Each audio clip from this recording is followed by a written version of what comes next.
If you want to know the secrets of existence and the true meaning of life, I can't help you. But if you want some book recommendations, why not try reading the ones I wrote? If you're a fan of giant monster mayhem and anime weirdness, why not try Operation Red Dragon: The Daikaiju Wars Part 1? If horror is more your style, you can't go wrong with The Occult Mafia. Those who enjoy their fantasy with a dark twist may be interested in Emerald of Maddox City. And if you're interested in shared universes, why not read all three? Hop on down to the description for links to all three books on Amazon. Enjoy whichever ones you read, and enjoy the video. Hello, ladies and gentlemen. I am the Omni viewer, and in light of recent events, I feel like something finally has to be said. Or rather, something different. Perhaps you've heard recently that the Dr. Seuss publishing house, which is run by members of Dr. Seuss's family, announced that they would no longer be printing 4 or 6 perhaps of Dr. Seuss's books. They just are no longer going to be printed because it was determined that they have images within them that would be considered racially insensitive and therefore are offensive. So they want to be more aware of what modern audiences want. So those books are just gone now. Or rather, there will be no new copies. I'm sure there are still old copies floating around, but you now have to pay through the nose in order to get them. Upwards of $800.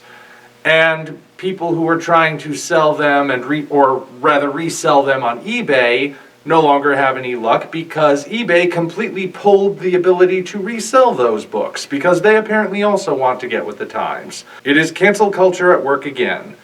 So everyone, of course, has their thing to say about it all, and I'm sure you've heard pretty much everything that could be said. Either from the people who say it's important to get past these older things and completely expunge them from our society because they're just not okay, or you've heard other people saying, you're censoring our freedom of speech, you're taking things out of context, a lot of what you're saying is offensive isn't even really offensive when you actually look at it. You've probably heard all the things from both sides. But I've noticed a couple of things that aren't being said yet. Things that I think should be said.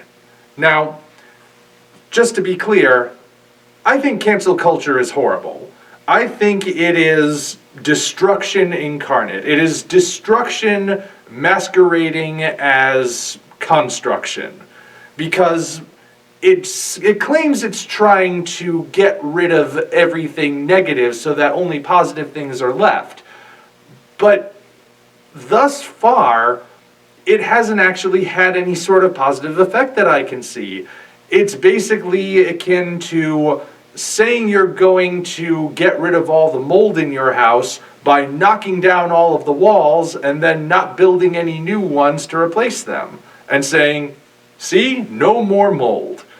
That is basically what's going on most of the time. Now, every once in a while, an individual gets canceled and actually deserves it. But when you look at those cases, you realize it's not so much cancel culture as it is somebody did something that was actually wrong and the consequences have finally caught up with them.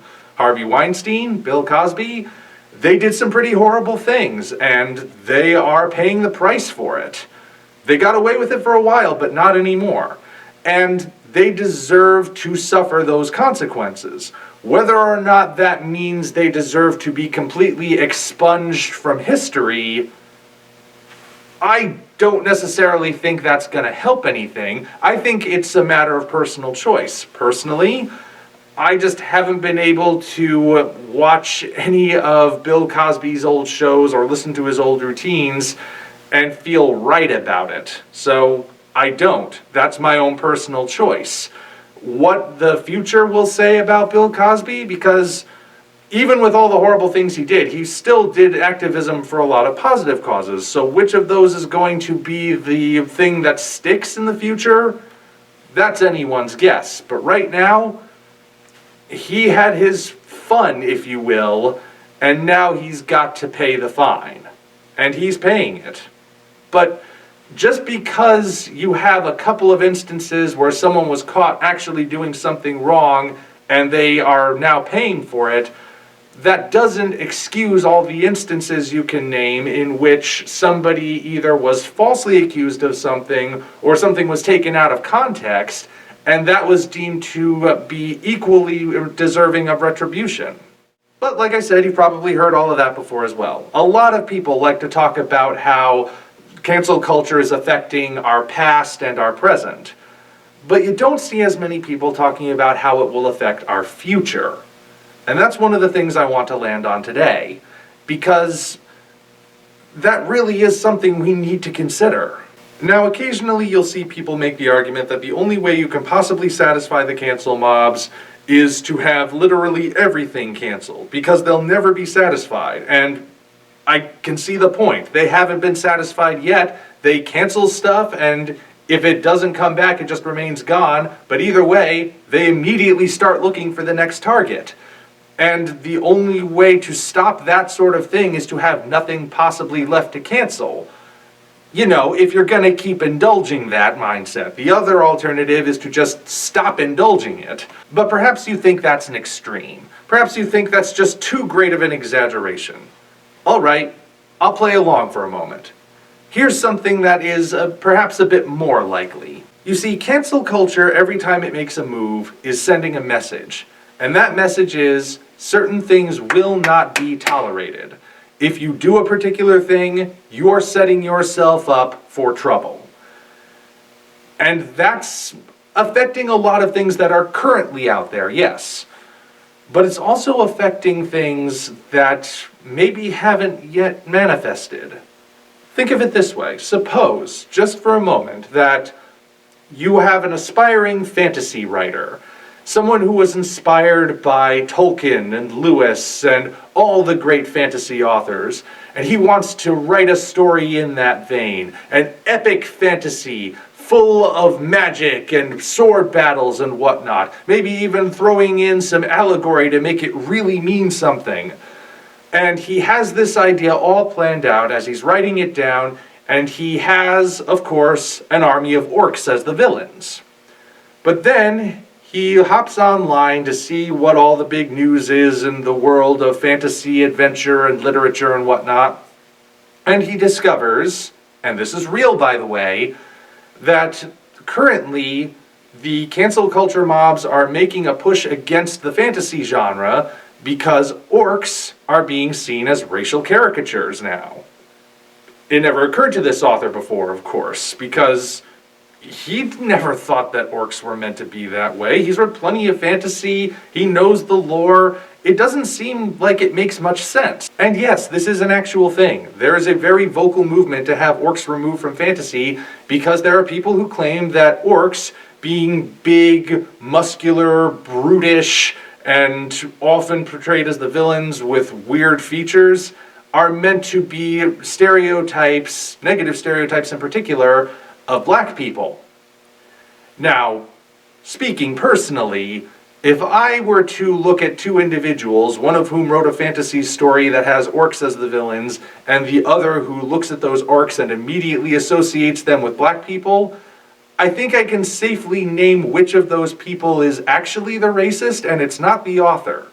But that doesn't really matter these days. What matters is that people don't want to be associated with something negative like racism. So if they hear somebody say, orcs are racist, they're going to say, well, darn, I don't want to be racist. Get rid of the orcs. So back to our scenario, we have this author who now realizes this. He has hopped online, he sees this being the thing, he sees that people who are now using orcs in their fantasy are the subject of controversy, but they're like the main villains of his story. So what's he gonna do? Well, he doesn't want to be the subject of controversy with his very first book, so scrap the orcs. Gotta find something else to fill in for them though. How about goblins? Goblins are a good go-to fantasy villain, but then he does more research and realizes, oh, there's actually a large movement that says goblins are Jewish stereotypes. Again, real thing, because they have crooked noses and are cowardly, I suppose. Now again, if you're looking at a non-human creature that has a crooked nose and big ears and a sniveling personality, and you're instantly associating that with being Jewish, I think that says more about you than it does about what you're observing. But all the same, he sees that and he realizes, darn it, can't use goblins either. Okay, so now what? Urukai? No, Tolkien does that, and basically they're just orcs, but super orcs, so don't want to associate with them. How about trolls? No, too many physical similarities to orcs. I might wind up with the same problem anyway. Witches? No, Wiccan's a religion that you're not supposed to speak ill of, and women have been mistreated, obligatory statement about the Salem trials being bad. Alright, so why don't I use dragons? But no, dragons are animals, and now the environmentalists are gonna get upset that I have the humans battling against these animals who are just minding their own business in the forest. He starts to run out of options. What's he got left? And eventually, he's just gonna get to a point where he's run out of options for villains. He starts worrying that everything else in his story could potentially be taken the wrong way, so screw it. Take the story, shelve it, maybe just don't bother getting into entertainment altogether. It could be a brilliant story, but it's never going to see the light of day because our hypothetical author here is too worried that if he publishes it, he's going to become under fire. Because people are going to find some reason to say that his book is offensive somehow. So why should he even bother? The world could potentially be robbed of a great new story because of this. And in case you're thinking, well, that's just ridiculous, I'm speaking from personal experience here. I'm going to let you guys in on something. I've been coming up with a batch of characters that I would love to see appear in an animated series at some point. I started developing them after I went on a little bit of an Animaniacs nostalgia kick, if you will, in preparation for the upcoming, well, no, it's not upcoming, it's now released reboot series. And I just felt really moved to come up with my own characters in that vein. The sort of old-fashioned vaudevillian model where you have characters who each have their gimmicks, each have their clear personality types. You can put them in any combination and stick them in any environment and they would be able to function perfectly. And I really like these characters that I've come up with, and I've been working on essentially a show Bible, hammering out all the details of who each of these characters are. But every once in a while, I look around, I see what cancel culture has managed to ruin this time, and I look back at what I'm working on and think, am I wasting my time with this? Because I'm going for something a bit more old-fashioned, and if it gets construed the wrong way, that's it. And I'm not saying that I'm going out of my way to be offensive, mind you. I'm not using these characters as some way to be subversive and sneak bigotry into the popular culture. I'm just saying that now I'm looking at my work and thinking, how could this get me in trouble? And I shouldn't have to be thinking that. There was a time when people would make these complaints and people would just go, you know, if you don't like it, you don't have to watch it or read it or listen to it or anything. But nowadays it seems like the rule is, if you don't like it, nobody should have to watch it or read it or listen to it or anything. And that's just even for something that might be perceived as bad.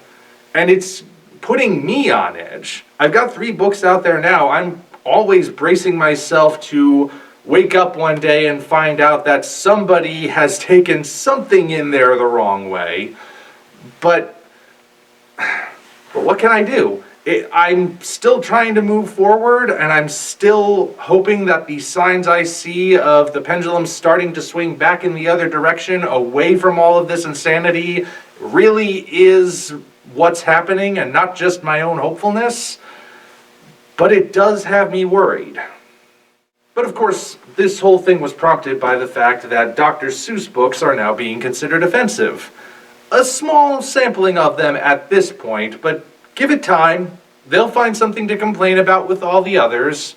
They managed to get that much done. I mean, you think they're going to stop there? My question is, what positive effect has this censorship even accomplished? Has it actually brought people together in unity? Has the striking of certain things from our popular culture actually resulted in people no longer having those bigoted thoughts? Or has it just caused division? Has it just caused things to be removed that maybe didn't need to be removed in the first place and turned people on each other because now they're arguing about something that they were never arguing about before? Perhaps I showed my hand a little, but you can probably guess which one I think is the right answer. It hasn't resulted in anything positive, and even the few examples that you can point to where someone deserved to get canceled are things they would have gotten in trouble for anyway. If people had come forward about Harvey Weinstein and his sexual misconduct and he was tried and found guilty of it, he still would have gone to jail, whether there was cancel culture or not. Cancel culture itself doesn't have that sort of positive effect. It claims it's having that positive effect, but all it is censorship masquerading as activism. But there's an alternative. And in order to properly explain that alternative, I would like to share with you a personal story from my childhood. As a little Omni child, I was an early reader.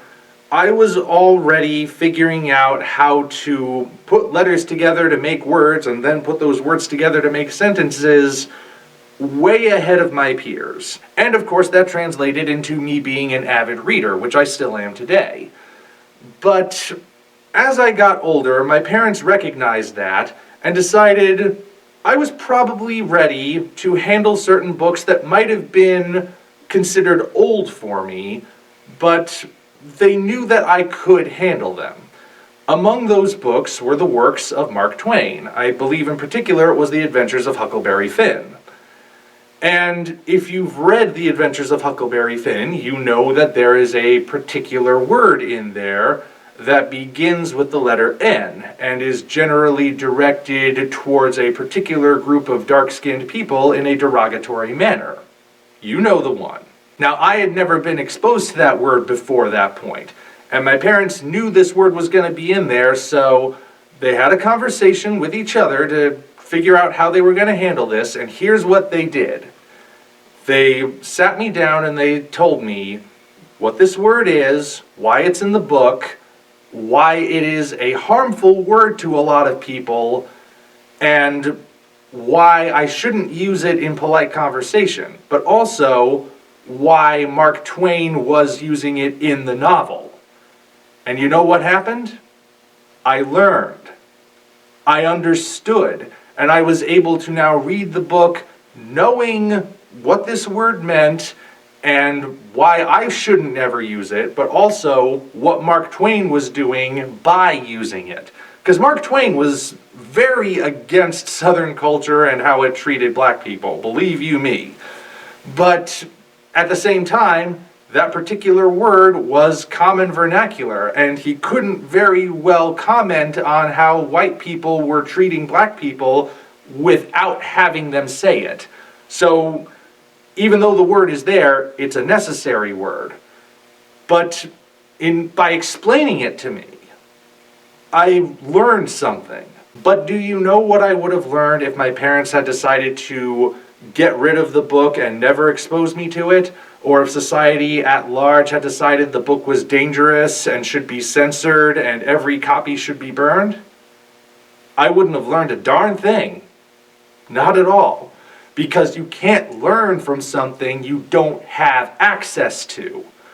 Let us just assume for a moment that those banned Dr. Seuss books really are as offensive as people are claiming them to be. What good does censoring them do? What do we learn from that? All we learn is that if it's bad, we don't want to see it. You know, that's basically the same as if there's dust, sweep it under the rug. Doesn't accomplish a thing. I feel that, obviously, stuff from different eras are going to have different standards and different ideas of what you are allowed to get away with saying, basically, without suffering any consequences. And obviously, those standards are going to change. But that is no excuse for getting rid of them. Absolutely no excuse. You have to have that stuff there, even if it is just to serve as a negative example, an example of what you shouldn't say or shouldn't do. There is such a thing. You can learn from a positive example, or you can learn from a negative example. You can learn from a scientist who teaches you how to mix all the chemicals together to get the best possible solution, but you can also learn from someone who sticks a fork in an electric socket. You learn not to do that. Sucks to be him, of course, but you learn not to do it. However, if you never see a guy stick a fork in an electric socket and never have anyone tell you why you shouldn't stick a fork in an electric socket, well, maybe one day a child gets it in their heads to wonder, what happens if I stick this fork in that electric socket? Only way to find out is to try. And of course there is a lesson to take away, but that lesson is not get rid of all electrical sockets because they're dangerous. That is the exact opposite of what the lesson should be. Keeping that information available and providing context and a proper understanding of it, that is helpful. So that is our alternative to cancel culture. If something is deemed offensive, don't get rid of it, because that's not going to do anything. Instead, explain it. Really look at it. It might not actually be offensive, but if it is, address it. Address it in a mature and responsible way. And you know what? If you find out that a particular individual actually was making their content to be offensive to a particular kind of person, by all means call them on it. They deserve to be called on it. But you can't just go in up front assuming that's the case with everything. And when you find those examples, you should not remove them. You should not censor them, because that's not going to help. Cancel culture isn't solving anything. It is destruction, and it's not doing anything constructive. The constructive thing to do is to take something, and after you've determined whether or not it actually is offensive, use that as an educational tool. Use it to actually help people understand. The alternative, of course, is to just keep doing what we've been doing and hope that somehow it's all going to work out. Just keep going straight forward on our trajectory and hope that the line we're approaching is a distant horizon and not a fast approaching precipice. The choice is entirely yours. I have taken my stand. I leave the rest to you. If you enjoyed what you just saw, hop on down to the description for links to Patreon, DeviantArt, and all of our social media, as well as links for Operation Red Dragon, The Daikaiju Wars Part 1, The Occult Mafia, and Emerald of Maddox City, 3 original novels I think you'll really enjoy. Thank you all, and we appreciate your support.